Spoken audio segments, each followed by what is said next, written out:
ہمارے لیے آج کا کلام متی کی انجیل اس کا 2 باب 1 آیات سے لے کر 11 آیات تک۔ جب یسوع ہیرودیس بادشاہ کے زمانہ میں یہودیہ کے بیت لحم میں پیدا ہوا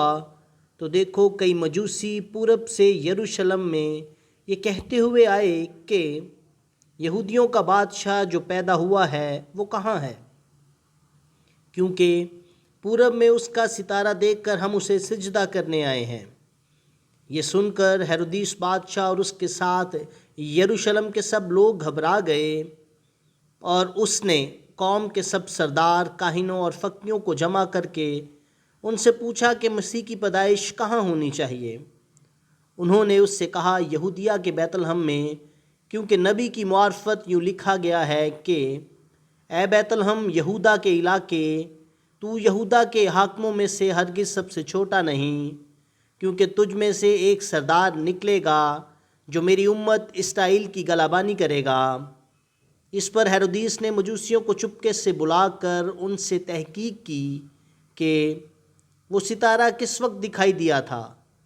اور یہ کہہ کر انہیں بیت لحم کو بھیجا کہ جا کر اس بچے کی بابت ٹھیک ٹھیک دریافت کرو، اور جب وہ ملے تو مجھے بھی خبر دو تاکہ میں بھی آ کر اسے سجدہ کروں۔ وہ بادشاہ کی بات سن کر روانہ ہوئے، اور دیکھو جو ستارہ انہوں نے پورب میں دیکھا تھا وہ ان کے آگے آگے چلا،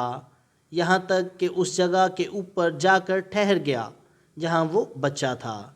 وہ ستارے کو دیکھ کر نہایت خوش ہوئے، اور اس گھر میں پہنچ کر بچے کو اس کی ماں مریم کے پاس دیکھا، اور اس کے آگے گر کر سجدہ کیا، اور اپنے ڈبے کھول کر سونا اور لبان اور مر اس کو نظر کیا۔ خداوند کا پاک کلام پڑھا اور سنا جانا ہم سبوں کے لیے باعث برکت ہو۔ خدا کا شکر ہو، آمین۔